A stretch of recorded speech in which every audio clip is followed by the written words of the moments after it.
स्थानिक स्वराज्य संस्था विधान परिषदेच्या निवडणुकीचा निकाल जाहीर झालाय। भाजपचे राजेंद्र राऊत यांचा विजय झालाय।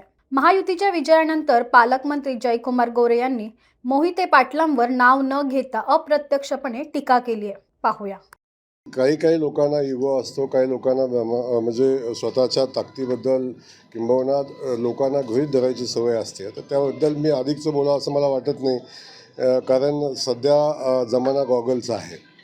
त्यातून सामान्य माणसाची मतं, सामान्य माणसाच्या भावना, सामान्य माणसाचं सध्या काय चाललं आहे याच्या संदर्भात बघायची त्यांची दृष्टी आता बाहेर गेलेली आहे। त्यामुळे त्याला अधिकचं त्याला महत्त्व देणं मला योग्य वाटत नाही। एक सांगेन असे अदृश्य शक्तीचे प्रयोग करणारे आता अदृश्य झालेले आहेत।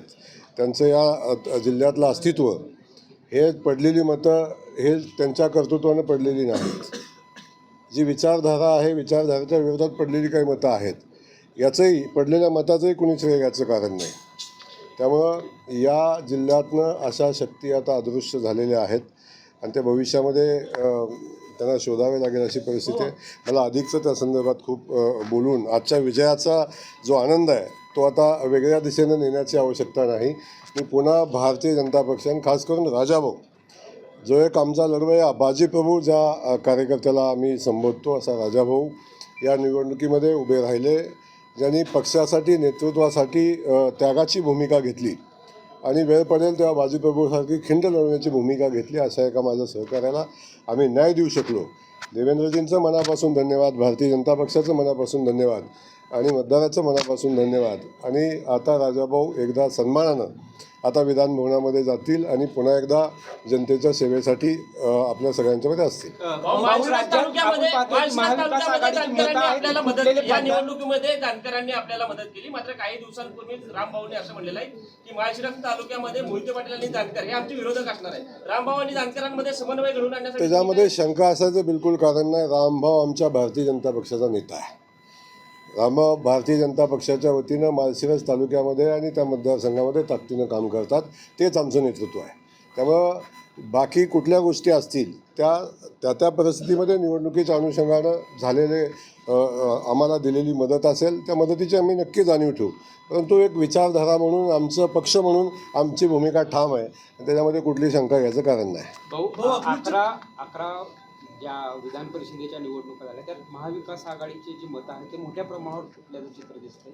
कशा पद्धतीने बघता, कारण 3 जे अमरावती असेल, नागपूर असेल, धाराशिव असेल, खास करून मी तर आपल्याला सांगेन की ही निवडणूक आम्ही प्रचंड मोठ्या ताकदीनं लढलो। महायुतीपेक्षा अधिकची मतं आम्हाला मिळाली, आम्ही खूप गेन केलं। परंतु तसा विचार केला तर मला 12 मतं कमी पडली, याचं शल्य मला सातत्यानं राहील। परंतु आजही ही निवडणूक मी आपल्याला सांगतो की खूप ताकदीनं आम्ही लढत असताना आम्हाला अपेक्षित लोकांनी मदत केली। त्याचंही पुढं जाऊन काही गोष्टी घडणं आवश्यक होतं।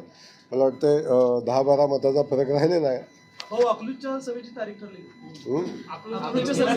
तुम्हाला खरं सांगू, या विजयाचं श्रेय सामान्य कार्यकर्त्यांचं आहे आणि या जिल्ह्यानं आता सांगून टाकलेलं आहे की आता सरंजामशाही चालणार नाही आणि या निवडणुकीचा विजय हा कार्यकर्त्यांचा आहे। त्याचं श्रेय कुणाला तर देण्याची आवश्यकता नाही, अकलूजमध्ये सभा घेण्याची आवश्यकता नाही।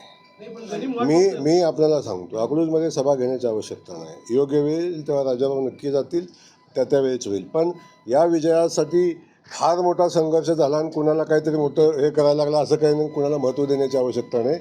आता मी सांगितलं ना, गॉगलचं राजकारण संपलेलं आहे। आता जमिनीवर येऊन डोळे उघडे ठेवून लोकांच्याकडे बघा, लोकांच्या भावना बघा, लोक काय म्हणतात बघा, जमिनीवर काय आहे ते बघा। आता दिवस संपलेले आहेत। भाऊ, नाशिकमध्ये मोठ्या तू आता आनंद व्यक्त करायला शिका ना बाबा, कधीतरी आनंद व्यक्त करायला शिका ना। भाऊ, नाशिकमध्ये मोठ्या प्रमाणावर उलटफेर पाहायला मिळतोय।